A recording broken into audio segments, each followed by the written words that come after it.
Et il reprit. Je commence à terriblement me repentir de m'être chargé de ta personne. J'aurais certes mieux fait de te laisser autrefois croupir dans ta misère, et dans la crasse où tu es né. Tu ne seras jamais bon qu'à être un gardeur de bêtes à cornes. Tu n'as nulle aptitude pour les sciences. À peine si tu sais coller une étiquette. Et tu vis là, chez moi, comme un chanoine, comme un coq en pâte, à te goberger. Mais Emma, se tournant vers Madame Homais. On m'avait fait venir. Ah! Mon Dieu! Interrompit d'un air triste la bonne dame, comment vous dirais-je bien? C'est un malheur. Elle n'acheva pas. L'apothicaire tonnait. Vide-la. Écure-la. Reporte-la. Dépêche-toi donc. Et, secouant Justin par le collet de son bourgeron, il fit tomber un livre de sa poche. L'enfant se baissa. Homais fut plus prompt, et, ayant ramassé le volume, il le contemplait, les yeux écarquillés, la mâchoire ouverte.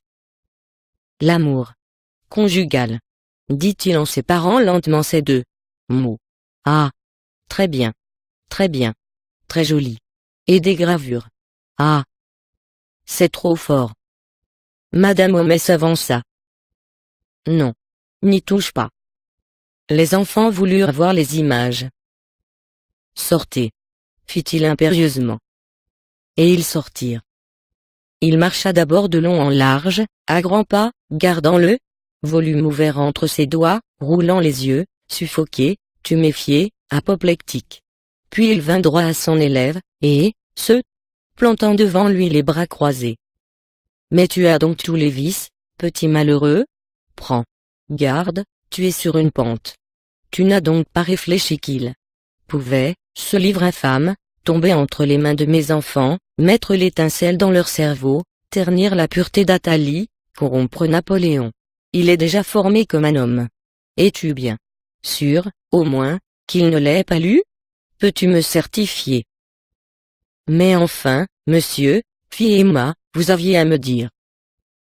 C'est vrai, madame. Votre beau-père est mort. En effet, le sieur Bovary père venait de décéder l'avant-veille, tout à coup, d'une attaque d'apoplexie, au sortir de table, et, par excès de précaution, pour la sensibilité d'Emma, Charles avait prié monsieur Homais de lui apprendre avec ménagement cette horrible nouvelle. Il avait médité sa phrase, il l'avait arrondie, polie, rythmée, c'était un chef-d'œuvre de prudence et de transition, de tournure fine et de délicatesse, mais la colère avait emporté la rhétorique.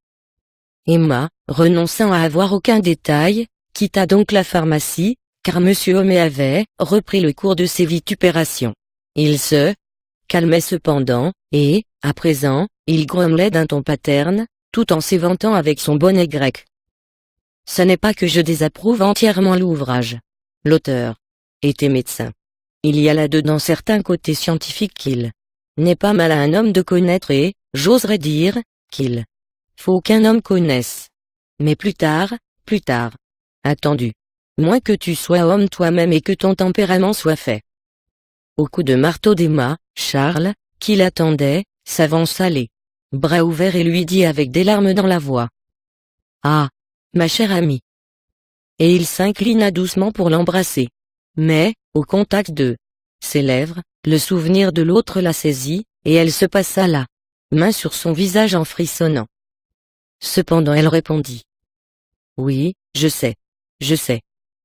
Il lui montra la lettre, où sa mère narrait l'événement, sans aucune hypocrisie sentimentale.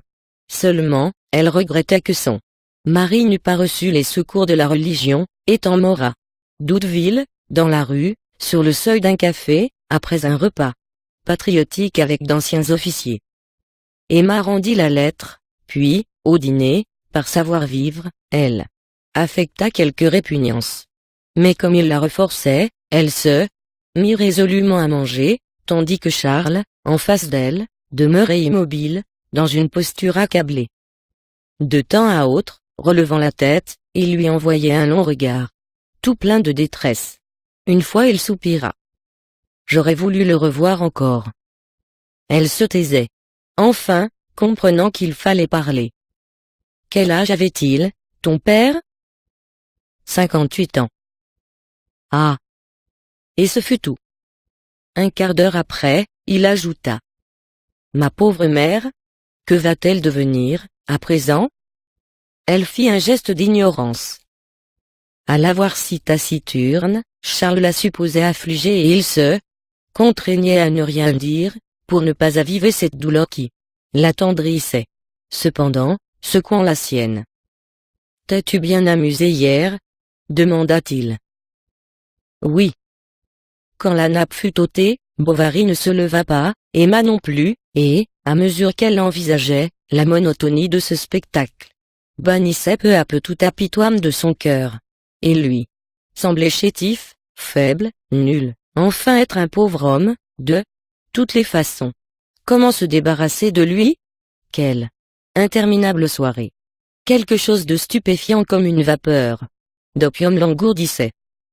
Ils entendirent dans le vestibule le bruit sec d'un bâton sur les planches. C'était Hippolyte qui apportait les bagages de madame. Pour les déposer, il décrivit péniblement un quart de cercle avec son pilon. Il n'y pense même plus, se disait-elle en regardant le pauvre diable, dont la grosse chevelure rouge dégouttait de sueur. Bovary cherchait un patard au fond de sa bourse, et, sans paraître comprendre tout ce qu'il y avait, pour lui d'humiliation dans la seule présence de cet homme qui se tenait là, comme le reproche personnifié de son incurable ineptie. Tiens, tu as un joli bouquet, dit-il en remarquant sur la cheminée les violettes de Léon. Oui, fit-elle avec indifférence, c'est un bouquet que j'ai acheté tantôt à une mendiante. Charles prit les violettes, et, rafraîchissant dessus ses yeux tout rouges de larmes, il les humait délicatement. Elle les retira vite de sa main, et alla les porter dans un verre d'eau. Le lendemain, Madame Bovary mère arriva. Elle et son fils pleurèrent beaucoup. Emma, sous prétexte d'ordre à donner, disparut. Le jour d'après, il fallut aviser ensemble aux affaires de deuil.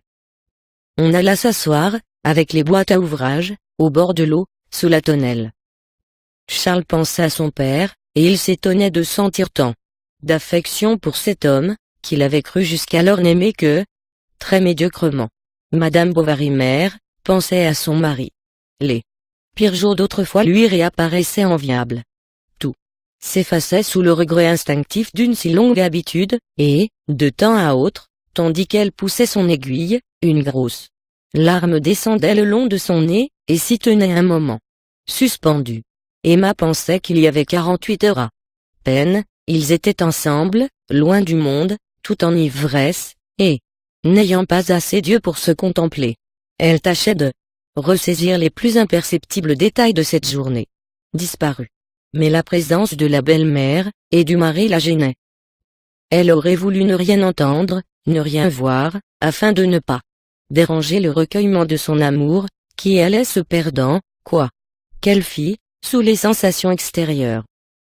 Elle décousait la doublure d'une robe, dont les bribes s'éparpillaient autour d'elle. La mère Bovary, sans lever les yeux, faisait crier ses ciseaux, et Charles, avec ses pantoufles de lisière et sa vieille redingote brune, qui lui servait de robe de chambre, restait les deux mains dans ses poches et ne parlait pas non plus. Près d'eux, Berthe, en petit tablier blanc, raclait avec sa pelle le sable des allées. Tout à coup, ils virent entrer par la barrière Monsieur Lheureux, le marchand d'étoffes. Il venait offrir ses services, eu égard à la fatale circonstance. Emma répondit qu'elle croyait pouvoir s'en passer. Le marchand ne se tint pas pour battu. Mille excuses, dit-il, je désirerais avoir un entretien particulier. Puis, d'une voix basse. C'est relativement à cette affaire. Vous savez? Charles devint cramoisi jusqu'aux oreilles. Ah, oui, effectivement. Et, dans son trouble, se tournant vers sa femme. Ne pourrais-tu pas, ma chérie? Elle parut le comprendre, car elle se leva, et Charles dit à sa mère. Ça n'est rien. Sans doute quelque bagatelle de ménage. Il ne voulait point qu'elle connût l'histoire du billet, redoutant ses observations. Dès qu'ils furent seuls, Monsieur Lheureux se mit, en termes assez nets, à féliciter Emma sur la succession, puis à causer de choses indifférentes, des espaliers, de la récolte et de sa santé à lui, qui allait toujours coussi entre le zis et le zeste. En effet, il se donnait un mal de 500 diables, bien qu'il ne fit pas, malgré les propos du monde, de quoi avoir seulement du beurre sur son pain. Emma le laissait parler. Elle s'ennuyait si prodigieusement depuis 2 jours. Et vous voilà tout à fait rétabli? Continuait-il. Ma foi, j'ai vu votre pauvre mari dans de beaux états. C'est un brave garçon, quoique nous ayons eu ensemble des difficultés. Elle demanda lesquelles, car Charles lui avait caché la contestation des fournitures. Mais vous le savez bien, fit l'heureux. C'était pour vos petites fantaisies, les boîtes de voyage. Il avait baissé son chapeau sur ses yeux, et, les 2 mains derrière le dos, souriant et sifflotant, il la regardait en face, d'une manière insupportable. Soupçonnait-il quelque chose? Elle demeurait perdue dans toutes sortes d'appréhensions. À la fin, pourtant, il reprit. Nous nous sommes rapatriés, et je venais encore lui proposer un arrangement. C'était de renouveler le billet signé par Bovary. Monsieur, du reste, agirait à sa guise, il ne devait point se tourmenter, maintenant surtout qu'il allait avoir une foule d'embarras. Et même il ferait mieux de s'en décharger sur quelqu'un, sur vous, par exemple, avec une procuration, ce serait commode, et alors nous aurions ensemble de petites affaires. Elle ne comprenait pas. Il se tut. Ensuite, passant à son négoce, l'heureux déclara que madame ne pouvait se dispenser de lui prendre quelque chose. Il lui enverrait un barège noir, 12 mètres, de quoi faire une robe. Celle que vous avez là est bonne pour la maison. Il vous en faut une autre pour les visites. J'ai vu ça, moi, du premier coup. En entrant. J'ai l'œil américain. Il n'envoya point d'étoffe, il l'apporta. Puis il revint pour l'aunage, il revint sous d'autres prétextes, tâchant chaque fois de se rendre aimable, serviable, symphéodant, comme eût dit Homais, et toujours glissant à Emma quelques conseils sur la procuration. Il ne parlait point du billet. Elle n'y songeait pas, Charles, au début de sa convalescence, lui en avait bien compté. Quelque chose, mais tant d'agitation, avait passé dans sa tête, qu'elle ne s'en souvenait plus. D'ailleurs, elle se garda d'ouvrir aucune discussion d'intérêt, la mère Bovary en fut surprise, et attribua son changement d'humeur au sentiment religieux qu'elle avait contracté étant malade. Mais, dès qu'elle fut partie, Emma ne tarda pas à émerveiller Bovary par son bon sens pratique. Il allait falloir prendre des informations, vérifier les hypothèques, voir s'il y avait lieu à une licitation ou à une liquidation. Elle citait des termes techniques, au hasard, prononçait les grands mots d'ordre, d'avenir, de prévoyance, et continuellement exagérait les embarras de la succession, si bien qu'un jour elle lui montra le modèle d'une autorisation générale pour gérer et administrer ses affaires, faire tous emprunt, signer et endosser tous billets, payer toute somme, etc. Elle avait profité des leçons de l'heureux Charles, naïvement, lui demanda d'où venait ce papier. De Monsieur Guillaumin. Et, avec le plus grand sang-froid du monde, elle ajouta. Je ne m'y fie pas trop. Les notaires ont si mauvaise réputation. Il faudrait peut-être consulter. Nous ne connaissons que personne. À moins que Léon, répliqua Charles, qui réfléchissait. Mais il était difficile de s'entendre par correspondance. Alors, elle s'offrit à faire ce voyage. Il la remercia. Elle insista. Ce fut un assaut de prévenance. Enfin, elle s'écria d'un ton de mutinerie factice. Non, je t'en prie, j'irai. Comme tu es bonne, dit-il en la baisant au front. Dès le lendemain, elle s'embarqua dans l'hirondelle pour aller à Rouen consulter Monsieur Léon, et elle y resta 3 jours. 3. Ce furent 3 jours pleins, exquis, splendides, une vraie lune de miel. Ils étaient à l'hôtel de Boulogne, sur le port. Et ils vivaient là, volets fermés, portes closes, avec des fleurs par terre et des sirops à la glace, qu'on leur apportait dès le matin. Vers le soir, Il prenait une barque couverte et allait dîner dans une île. C'était l'heure où l'on entend, au bord des chantiers, retentir le maillet des calfats contre la coque des vaisseaux. La fumée du goudron s'échappait d'entre les arbres, et l'on voyait sur la rivière de larges gouttes grasses, ondulant inégalement sous la couleur pourpre du soleil, comme des plaques de bronze florentin, qui flottaient. Il descendait au milieu des barques amarrées, dont les longs câbles obliques frôlaient un peu le dessus de la barque. Les bruits de la ville insensiblement s'éloignaient, le roulement des charrettes, le tumulte des voix, le jappement des chiens sur le pont des navires. Elle dénouait son chapeau et ils abordaient à leur île. Il se plaçait dans la salle basse d'un cabaret, qui avait à sa porte des filets noirs suspendus. Il mangeait de la friture, des perlants, de la crème et des cerises. Il se couchait sur l'herbe, il s'embrassait à l'écart sous les peupliers, et il aurait voulu, comme deux Robinson, vivre perpétuellement dans ce petit endroit, qui leur semblait, en leur béatitude, le plus magnifique de la terre. Ce n'était pas la première fois qu'il apercevait des arbres, du ciel bleu, du gazon, qu'il entendait l'eau couler et la brise soufflant dans le feuillage, mais il n'avait sans doute jamais admiré tout cela, comme si la nature n'existait pas auparavant, ou qu'elle n'eût commencé à être belle que depuis l'assouvissance de leurs désirs. À la nuit, ils repartaient. La barque suivait le bord des îles. Ils restaient au fond, tous les deux cachés par l'ombre, sans parler. Les avirons caressonnaient entre les tolets de fer, et cela marquait dans le silence, comme un battement de métronome, tandis qu'à l'arrière la Beauce, qui traînait ne discontinuait pas son petit clapotement doux dans l'eau. Une fois, la lune parut, alors ils ne manquèrent pas à faire des phrases, trouvant l'astre mélancolique et plein de poésie, même. Elle se mit à chanter. Un soir, t'en souviens-t-il? Nous voguions, etc. Sa voix harmonieuse et faible se perdait sur les flots, et le vent emportait les roulades, que Léon écoutait passer, comme des battements d'ailes, autour de lui. Elle se tenait en face, appuyée contre la cloison de la chaloupe, où la lune entrait par un des volets ouverts. Sa robe noire, dont les draperies s'élargissaient en éventail, l'amincissait, la rendait plus grande. Elle avait la tête levée, les mains jointes, et les deux yeux vers le ciel. Parfois l'ombre des saules la cachait en entier, puis elle réapparaissait tout à coup, comme une vision, dans la lumière de la lune.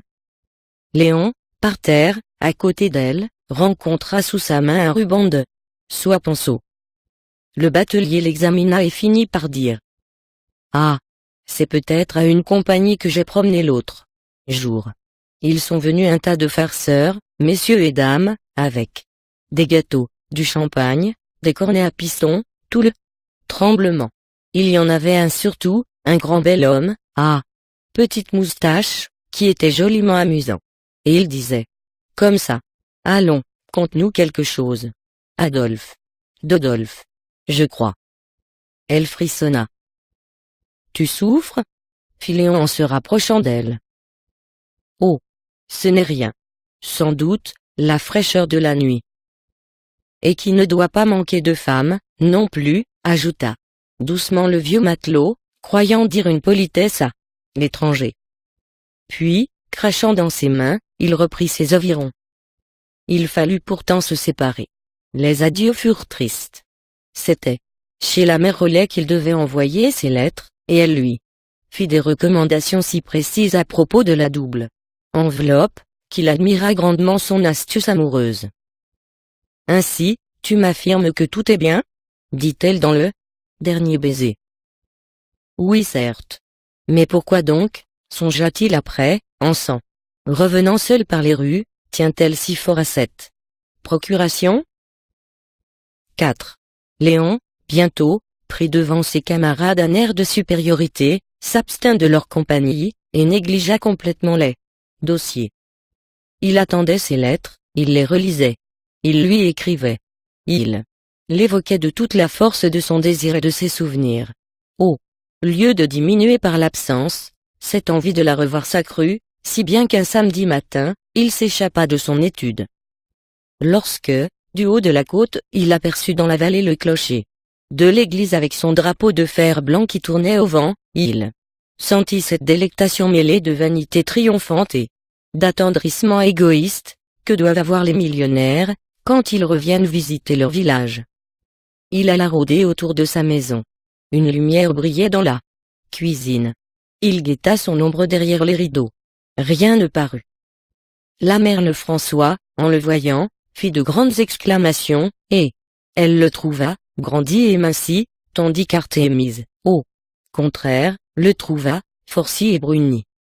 Il dîna dans la petite salle, comme autrefois, mais seul, sans le percepteur, car Binet, fatigué d'attendre l'hirondelle, avait définitivement avancé son repas d'1 heure, et, maintenant, il dînait à 5 heures juste, encore prétendait-il le plus souvent, que la vieille patraque retardait.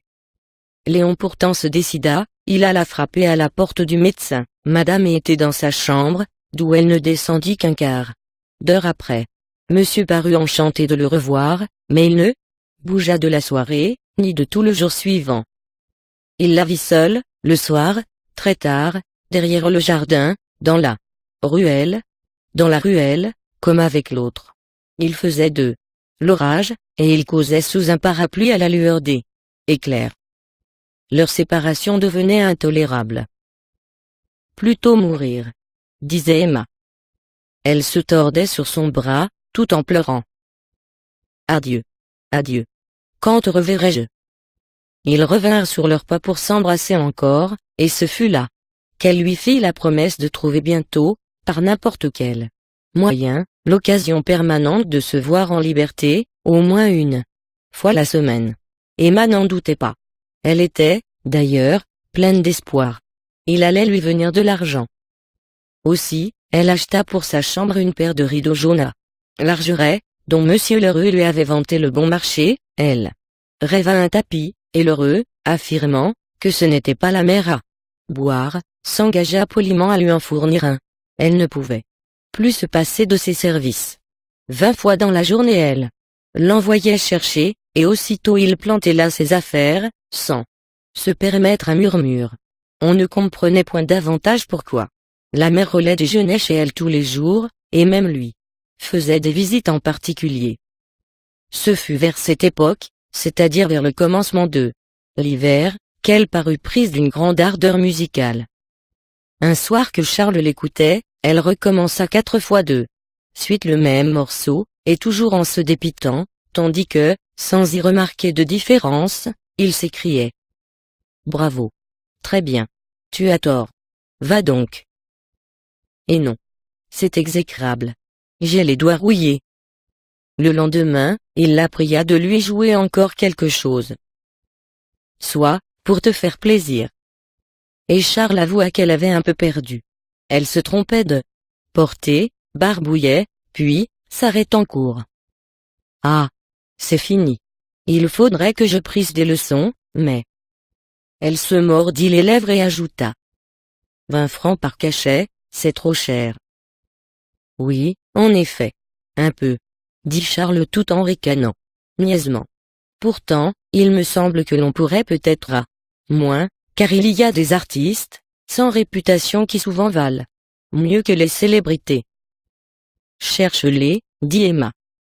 Le lendemain, en rentrant, il la contempla d'un œil finaud, et ne put à la fin retenir cette phrase. Quel entêtement tu as quelquefois. J'ai été à Barfeuchères. Aujourd'hui. Eh bien, Madame Liégeard m'a certifié que ces 3 demoiselles, qui sont à la miséricorde, prenaient des leçons, moyennant 50 sous la séance, et d'une fameuse maîtresse. Encore. Elle haussa les épaules, et ne rouvrit plus son instrument. Mais, lorsqu'elle passait auprès, si Bovary se trouvait là, elle soupirait. Ah! Mon pauvre piano! Et quand on venait la voir, elle ne manquait pas de vous apprendre qu'elle avait abandonné la musique, et ne pouvait maintenant s'y remettre, pour des raisons majeures. Alors on la plaignait. C'était dommage. Elle qui avait un si beau talent. On en parla. Même à Bovary. On lui faisait honte, et surtout le pharmacien. Vous avez tort. Il ne faut jamais laisser en friche les facultés de la nature. D'ailleurs, songez, mon bon ami, quand engageant madame à étudier, vous économisez pour plus tard sur l'éducation musicale de votre enfant. Moi, je trouve que les mères doivent instruire elles-mêmes leurs enfants. C'est une idée de Rousseau, peut-être un peu neuve encore, mais qui finira par triompher, j'en suis sûr, comme l'allaitement maternel et la vaccination. Charles revint donc encore une fois, sur cette question du piano. Emma répondit, avec aigreur qu'il valait mieux le vendre. Ce pauvre piano, qui lui avait causé tant de vaniteuse satisfaction, le voir s'en aller, c'était pour Bovary comme l'indéfinissable suicide d'une partie d'elle-même. Si tu voulais, disait-il, de temps à autre, une leçon, cela ne serait pas, après tout, extrêmement ruineux. Mais les leçons, répliquait-elle, ne sont profitables que suivies. Et voilà comme elle s'y prit pour obtenir de son époux la permission d'aller à la ville, une fois la semaine, voir son amant. On trouva même, au bout d'un mois, qu'elle avait fait des progrès considérables. C'était le jeudi. Elle se levait, et elle s'habillait silencieusement pour ne point éveiller Charles qui lui aurait fait des observations sur ce qu'elle s'apprêtait de trop bonne heure. Ensuite elle marchait de long en large, elle se mettait devant les fenêtres, elle regardait la place. Le petit jour circulait entre les piliers des halles, et la maison du pharmacien, dont les volets étaient fermés, laissait apercevoir dans la couleur pâle de l'aurore les majuscules de son enseigne.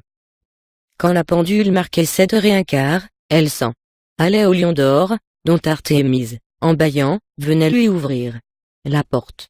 Celle-ci déterrait pour madame les charbons enfouis sous les cendres.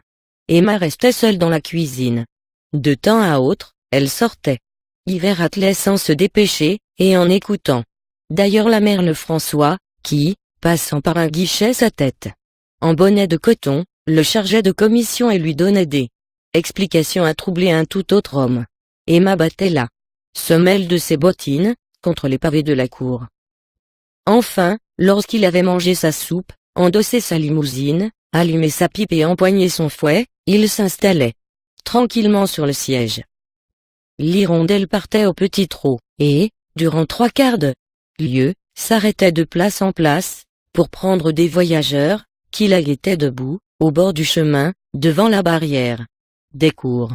Ceux qui avaient prévenu la veille se faisaient attendre, quelques-uns même étaient encore au lit dans leur maison. Hiver appelait, criait, sacrait, puis il descendait de son siège et allait frapper de grands coups contre les portes. Le vent soufflait par les vasistas fêlés. Cependant les 4 banquettes se garnissaient, la voiture roulait, les pommiers à la file se succédaient, et la route, entre ces 2 longs fossés pleins d'eau jaune, allait continuellement se rétrécissant vers le horizon. Emma la connaissait d'un bout à l'autre, elle savait qu'après un herbage il y avait un poteau, ensuite un orme, une grange ou une cahute de cantonnier, quelquefois même, afin de se faire des surprises, elle fermait les yeux. Mais elle ne perdait jamais le sentiment net de la distance à parcourir. Enfin, les maisons de briques se rapprochaient, la terre résonnait. Sous les roues, l'hirondelle glissait entre des jardins où l'on apercevait, par une claire-voie, des statues, un vigneault, des ifs taillés et une escarpolette. Puis, d'un seul coup d'œil, la ville apparaissait. Descendant tout en amphithéâtre, et noyée dans le brouillard, elle s'élargissait au-delà des ponts, confusément. La pleine campagne remontait ensuite d'un mouvement monotone, jusqu'à toucher au loin la base indécise du ciel pâle. Ainsi vu d'en haut, le paysage tout entier avait l'air immobile comme une peinture, les navires. L'ancre se tassait dans un coin, le fleuve arrondissait sa courbe au pied des collines vertes, et les îles, de forme oblongue, semblaient sur l'eau de grands poissons noirs arrêtés. Les cheminées des usines poussaient d'immenses panaches bruns qui s'envolaient par le bout. On entendait le ronflement des fonderies, avec le carillon clair des églises, qui se dressait dans la brume. Les arbres des boulevards, sans feuilles, faisaient des broussailles violettes au milieu des maisons, et les toits, tout reluisants de pluie, miroitaient inégalement, selon la hauteur des quartiers. Parfois un coup de vent emportait les nuages vers la côte Sainte-Catherine, comme des flots aériens qui se brisaient en silence contre une falaise. Quelque chose de vertigineux se dégageait pour elle de ses existences amassées, et son cœur s'en gonflait abondamment, comme si les 120 000 âmes, qui palpitaient là lui eussent envoyé tout à la fois la vapeur des passions qu'elle leur supposait. Son amour s'agrandissait devant l'espace, et s'emplissait de tumulte au bourdonnement vague qui montait. Elle le reversait.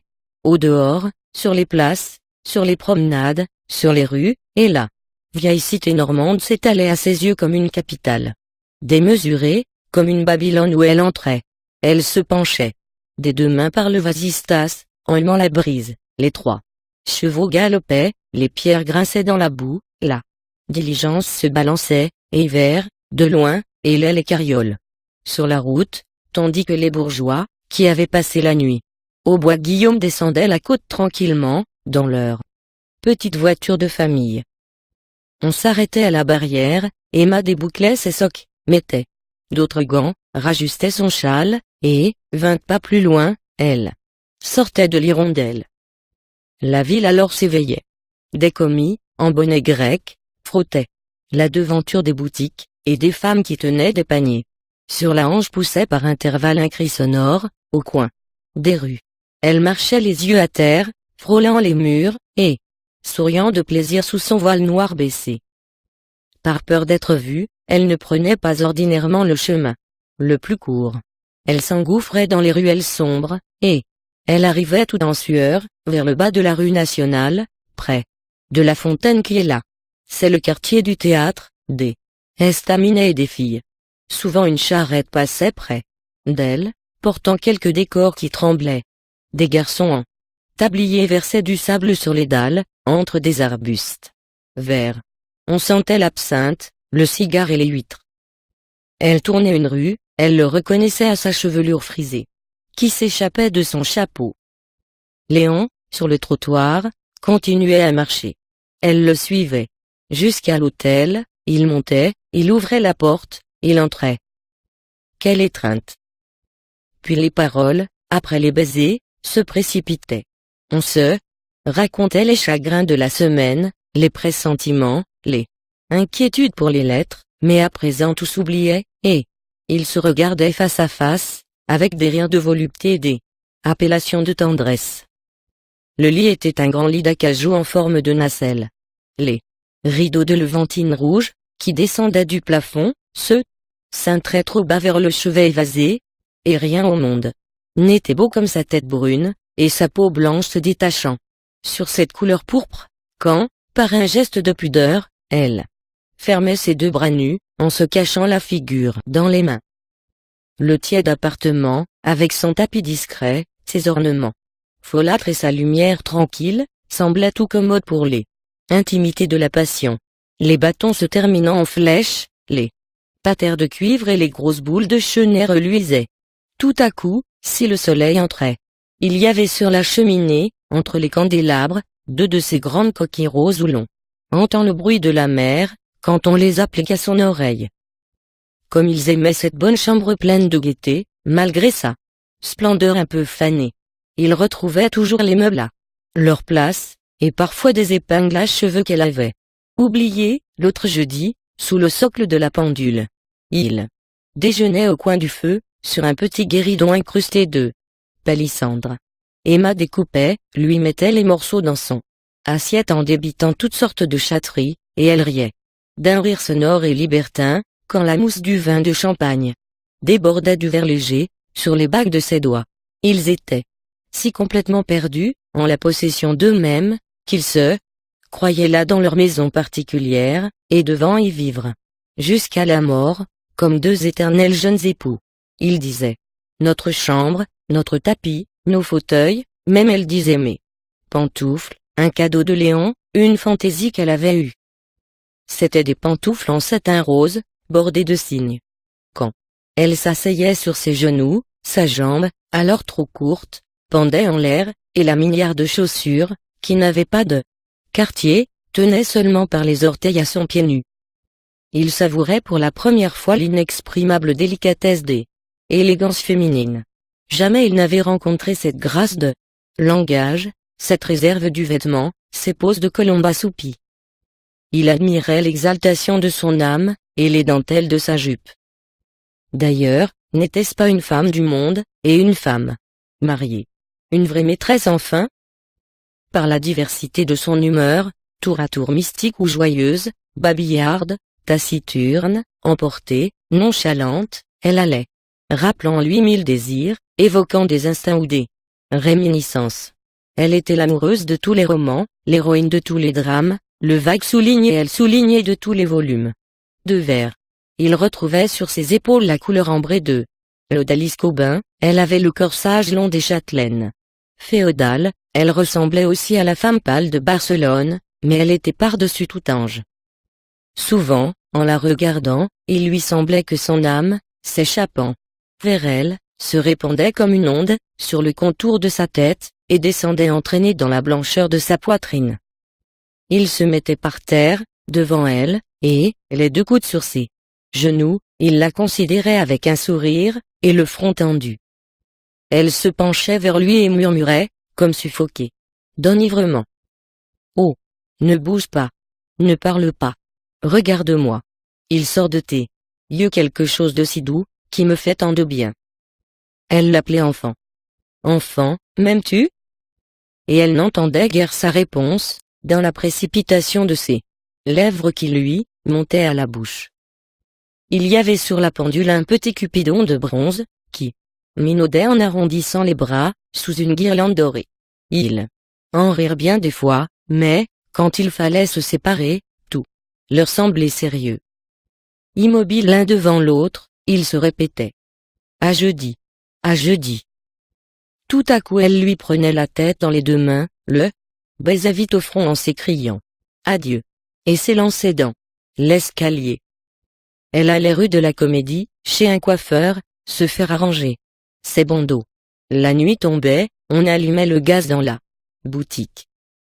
Elle entendait la clochette du théâtre, qui appelait les cabotins à la représentation, et elle voyait, en face, passer des hommes à figures blanches et des femmes en toilette fanée, qui entraient par la porte des coulisses. Il faisait chaud dans ce petit appartement trop bas, où le poêle bourdonnait au milieu des perruques et des pommades. L'odeur des fers, avec ses mains grasses qui lui maniaient la tête, ne tardait pas à l'étourdir, et elle s'endormait un peu sous son peignoir. Souvent le garçon, en la coiffant, lui proposait des billets pour le bal masqué. Puis elle s'en allait. Elle remontait les rues, elle arrivait à la Croix-Rouge, elle reprenait ses socs, qu'elle avait cachés le matin sous une banquette, et se tassait à sa place parmi les voyageurs impatientés. Quelques-uns descendaient au bas de la côte. Elle restait seule dans la voiture. À chaque tournant, on apercevait de plus en plus tous les éclairages de la ville, qui faisaient une large vapeur lumineuse. Au-dessus des maisons confondues, Emma se mettait à genoux sur les coussins, et elle égarait ses yeux dans cet éblouissement. Elle sanglotait, appelait Léon, et lui envoyait des paroles tendres et des baisers qui se perdaient au vent. Il y avait dans la côte un pauvre diable vagabondant avec son bâton, tout au milieu des diligences. Un amas de guenilles lui recouvrait les épaules, et un vieux castor défoncé, s'arrondissant en cuvette, lui cachait la figure, mais, quand il le retirait, il découvrait, à la place des paupières, deux orbites béantes tout ensanglantées. La chair s'effiloquait par l'ambre rouge, et il en coulait des liquides, qui se figeaient en gale verte jusqu'au nez, dont les narines noires reniflaient convulsivement. Pour vous parier, il se renversait la tête avec un rire idiot. Alors ses prunelles bleuâtres, roulant d'un mouvement continu, allaient se cogner vers les tempes, sur le bord de la plaie vive. Il chantait une petite chanson en suivant les voitures. Soulignait souvent la chaleur d'un beau jour souligné. Souligné fait rêver fillette à l'amour. Souligné. Et il y avait dans tout le reste des oiseaux, du soleil et du feuillage. Quelquefois, il apparaissait tout à coup derrière Emma, tête nue. Elle se retirait avec un cri. Hiver venait le plaisanter. Il l'engageait à prendre une baraque à la foire Saint-Romain, ou bien lui demandait, en riant, comment se portait sa bonne amie. Souvent, on était en marche, lorsque son chapeau, d'un mouvement brusque entrait dans la diligence, par le Vasistas 93, tandis qu'il se cramponnait, de l'autre bras, sur le marchepied, entre l'éclaboussure des roues. Sa voix, faible d'abord et vagissante, devenait aiguë. Elle se traînait dans la nuit, comme l'indistincte lamentation d'une vague détresse, et, à travers la sonnerie des grelots, le murmure des arbres et le ronflement de la boîte creuse, elle avait quelque chose de lointain qui bouleversait Emma. Cela lui descendait au fond de l'âme comme un tourbillon dans un abîme, et l'emportait parmi les espaces d'une mélancolie sans borne. Mais Hiver, qui s'apercevait d'un contrepoids, allongeait à l'aveugle de grands coups avec son fouet. La mèche le cinglait sur ses plaies, et il tombait dans la boue en poussant un hurlement.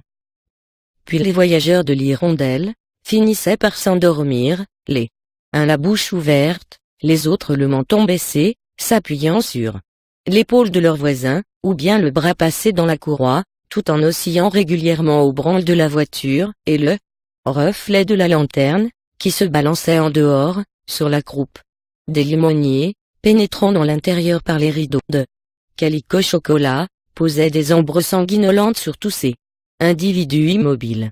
Emma, ivre de tristesse, grelottait sous ses vêtements, et se sentait de plus en plus froid aux pieds, avec la mort dans l'âme.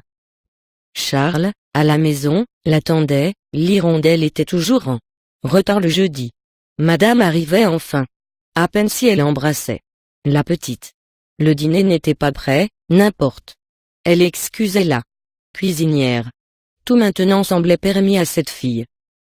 Souvent son mari, remarquant sa pâleur, lui demandait si elle ne se trouvait point malade. Non, disait Emma.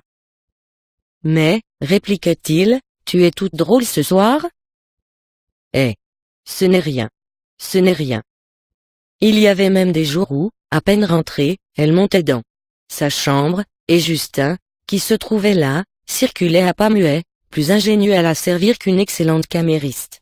Il plaçait les allumettes, le bougeoir, un livre, disposait sa camisole, ouvrait les draps. Allons, disait-elle, c'est bien, va-t'en. Car il restait debout, les mains pendantes et les yeux ouverts, comme enlacés dans les fils innombrables d'une rêverie soudaine. La journée du lendemain était affreuse, et les suivantes étaient plus intolérables encore par l'impatience qu'avait Emma de ressaisir son bonheur, convoitise âpre, enflammée d'images connues, et qui, le 7e jour, éclatait tout à l'aise dans les caresses de Léon. Ses ardeurs, à lui, se cachaient sous des expansions d'émerveillement et de reconnaissance. Emma goûtait cet amour d'une façon discrète et absorbée, l'entretenait par tous les artifices de sa tendresse, et tremblait un peu qu'il ne se perdît. Plus tard. Souvent elle lui disait, avec des douceurs de voix mélancoliques. Ah! Tu me quitteras, toi. Tu te marieras.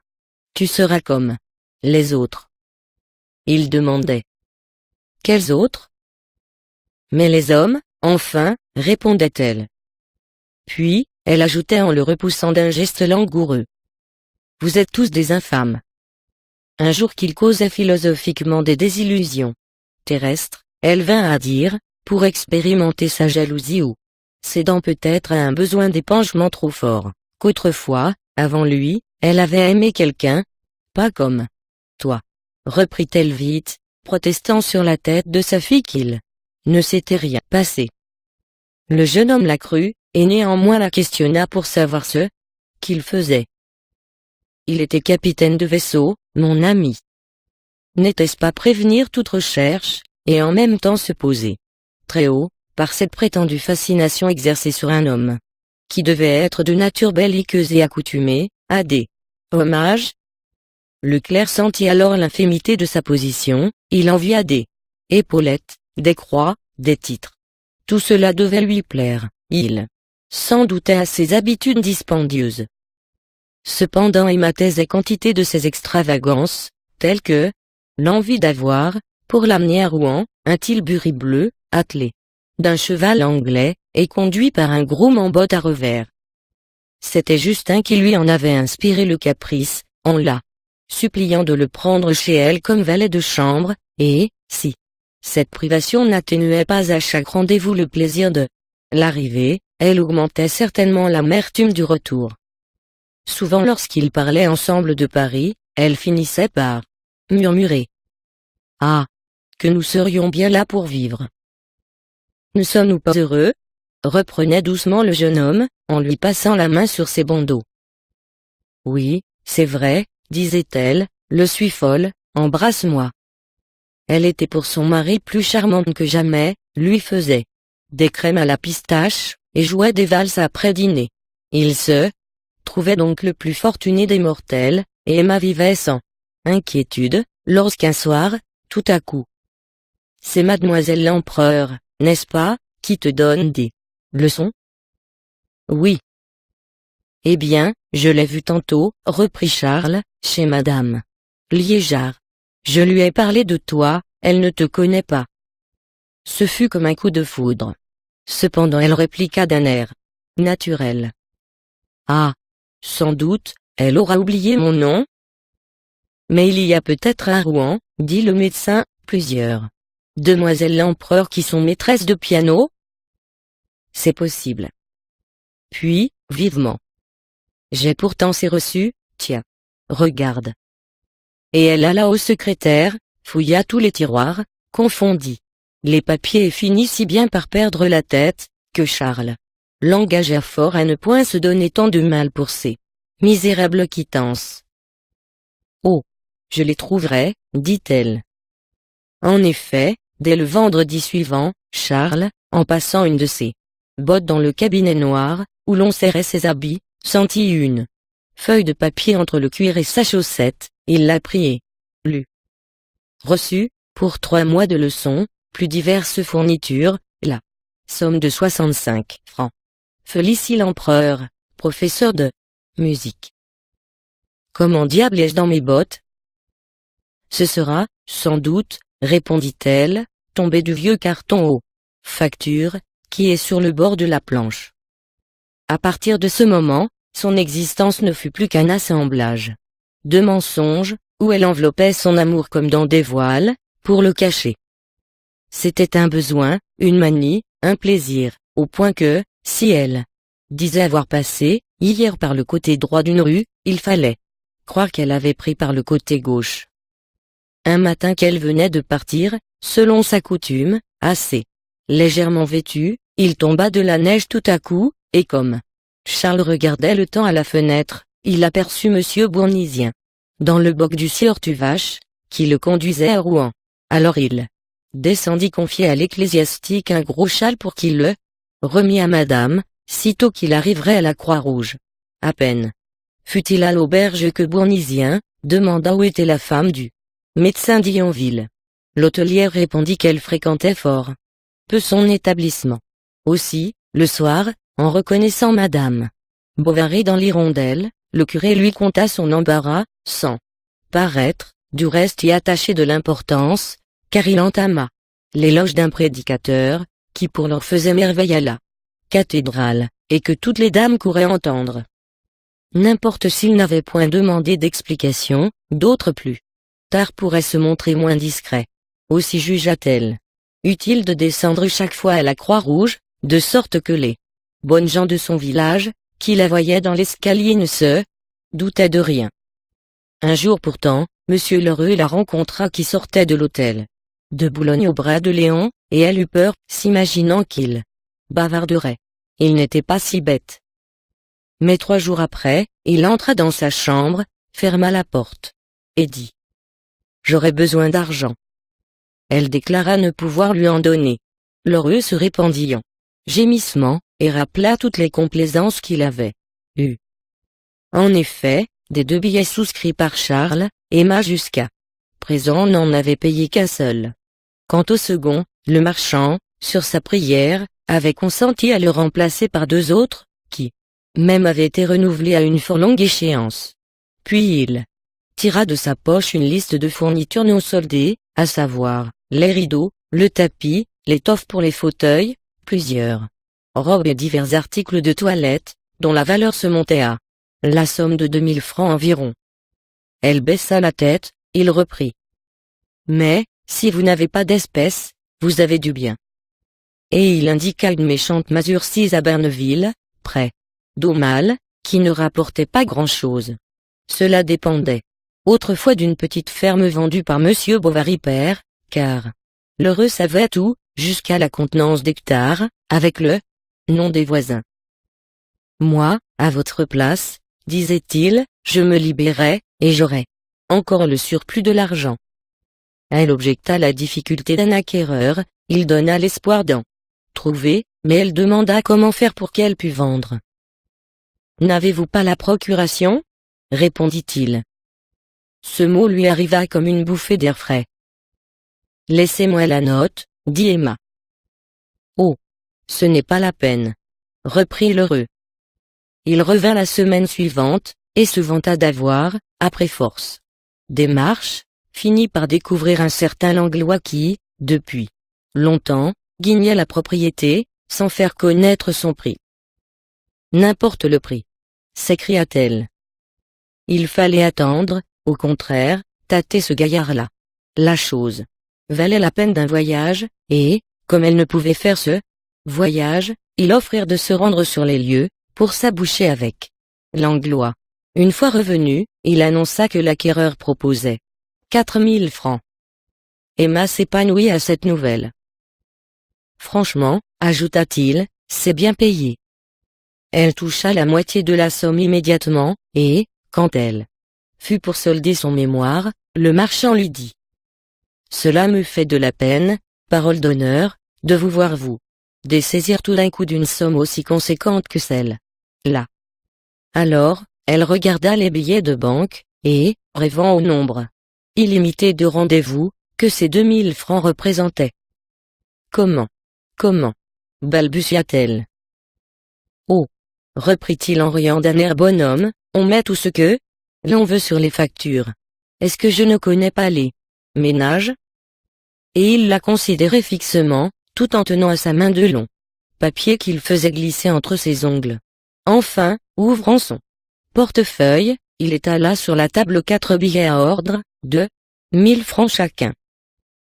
Signez-moi cela, dit-il, et gardez tout. Elle se récria, scandalisée. Mais, si je vous donne le surplus, répondit effrontément.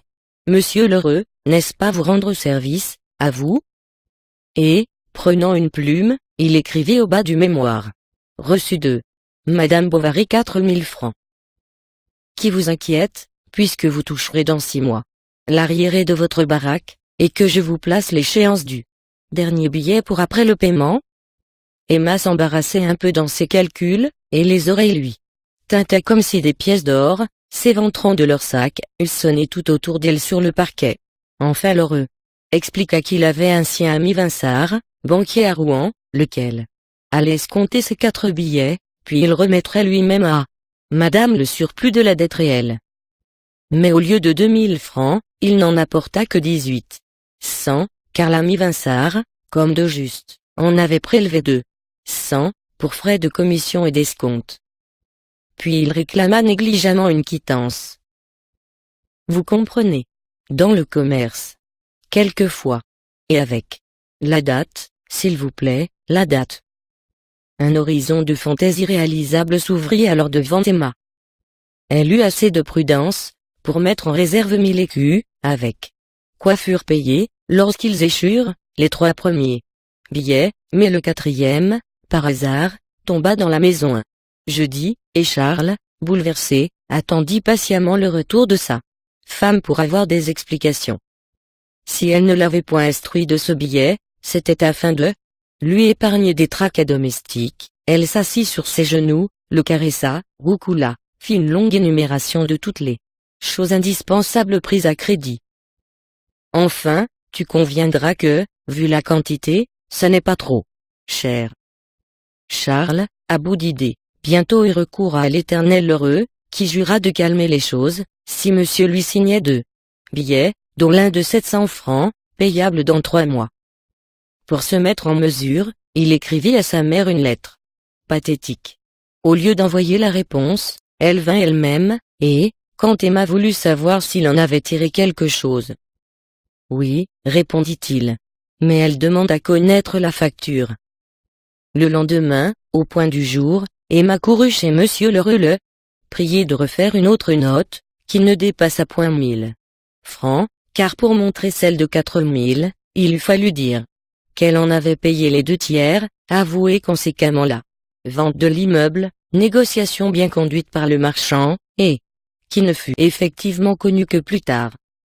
Malgré le prix très bas de chaque article, Madame Bovary-Mère ne manqua point de trouver la dépense exagérée.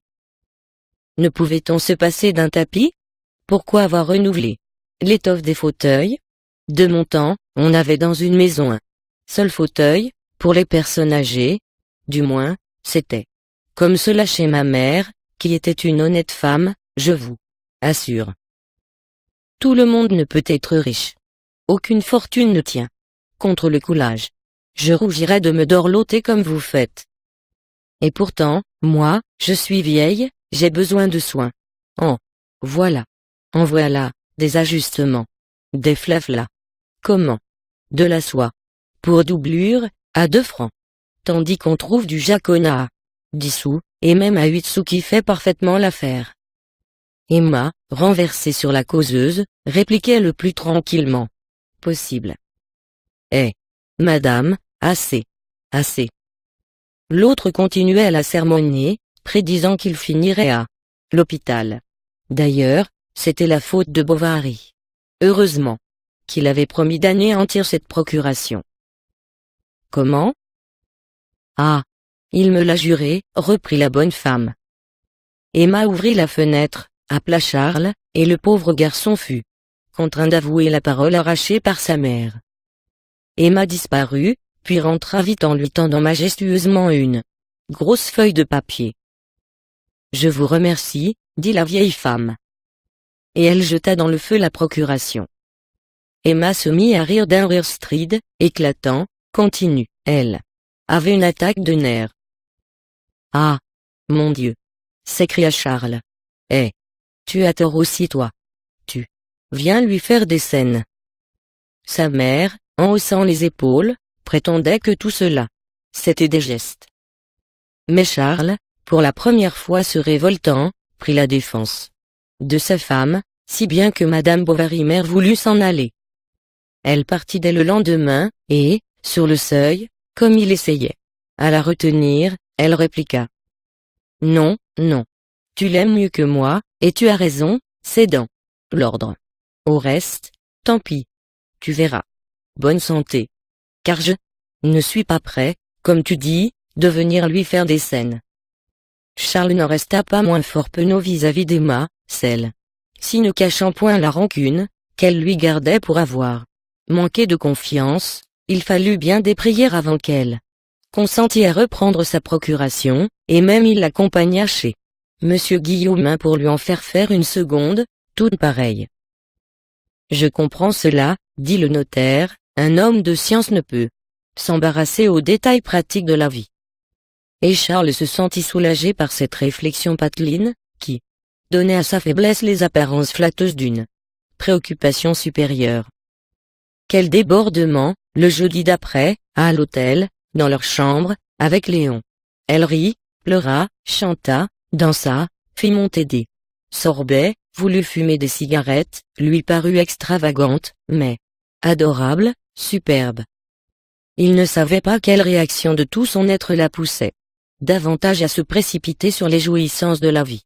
Elle devenait irritable, gourmande, et voluptueuse, et elle se promenait avec lui dans les rues, tête haute, sans peur, disait-elle, de se compromettre. Parfois, cependant, Emma tressaillait à l'idée soudaine de rencontrer Rodolphe, car il lui semblait, bien qu'ils fussent séparés pour toujours, qu'elle n'était pas complètement affranchie de sa dépendance. Un soir, elle ne rentrait point à Yonville. Charles en perdait la tête, et la petite Berthe, ne voulant pas se coucher sans sa maman, sanglotait à se rompre la poitrine. Justin était parti au hasard sur la route. Monsieur Homer n'avait quitté sa pharmacie. Enfin, à 11 heures, n'y tenant plus, Charles attela son boc, sauta dedans, fouetta sa bête et arriva vers 2 heures du matin à la Croix-Rouge. Personne. Il pensa que le clerc peut-être l'avait vu, mais où demeurait-il? Charles, heureusement, se rappela l'adresse de son patron. Il y courut. Le jour commença à paraître. Il distingua des panonceaux. Dessus d'une porte, il frappa. Quelqu'un, sans ouvrir, lui cria le renseignement demandé, tout en ajoutant forts injures contre ceux qui dérangeaient le monde pendant la nuit. La maison que Leclerc habitait n'avait ni sonnette, ni marteau, ni portier. Charles donna de grands coups de poing contre les auvents. Un agent de police vint à passer, alors il eut peur et s'en alla.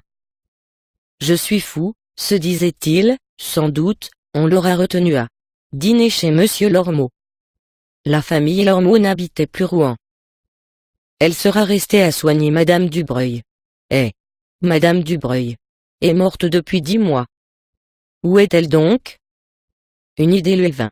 Il demanda, dans un café, l'annuaire, et chercha vite le nom de Mademoiselle L'Empereur, qui demeurait rue de la Renelle des Maroquiniers, numéro 74. Comme il entrait dans cette rue, Emma parut elle-même à l'autre bout, il se jeta sur elle plutôt qu'il ne l'embrassa, en s'écriant. Qui t'a retenu hier? J'ai été malade. Et de quoi? Où? Comment? Elle se passa la main sur le front, et répondit. Chez Mademoiselle L'Empereur. J'en étais sûre. J'y allais. Oh! Ce n'est pas la peine, dit Emma. Elle vient de sortir tout à l'heure, mais, à l'avenir, tranquillise-toi. Je ne suis pas libre, tu comprends, si je sais que le moindre retard te bouleverse ainsi. C'était une manière de permission, qu'elle se donnait de ne point se gêner dans ses escapades. Aussi en profita-t-elle tout à son aise, largement. Lorsque l'envie la prenait de voir Léon, elle partait sous n'importe quel prétexte, et, comme il ne l'attendait pas ce jour-là, elle allait le chercher à son étude. Ce fut un grand bonheur les premières fois, mais bientôt il ne cacha plus la vérité, à savoir, que son patron se plaignait fort de ses dérangements. Ah bah! Viens donc, disait-elle. Et il s'esquivait. Elle voulut qu'il se vêtît tout en noir, et se laissa pousser une pointe au menton, pour ressembler au portrait de Louis XIII. Elle désira connaître son logement, le trouva médiocre, il en rougit, elle n'y prit garde, puis lui conseilla d'acheter des rideaux pareils aux siens, et comme il objectait la dépense. Ah! Tu tiens à tes petits écus, dit-elle en riant. Il fallait que Léon, chaque fois, lui racontât toute sa conduite, depuis le dernier rendez-vous. Elle demanda des vers. Pour elle, une pièce d'amour en son honneur, jamais il ne put parvenir à trouver la rime du second vers, et il finit par copier un sonnet dans un keepsake. Ce fut moins par vanité, que dans le seul but de lui complaire. Il ne discutait pas ses idées, il acceptait tous ses goûts, il devenait sa maîtresse plutôt qu'elle n'était la sienne. Elle avait des paroles tendres avec des baisers, qui lui emportaient l'âme. Où donc avait-elle appris cette corruption, presque immatérielle à force d'être profonde et dissimulée?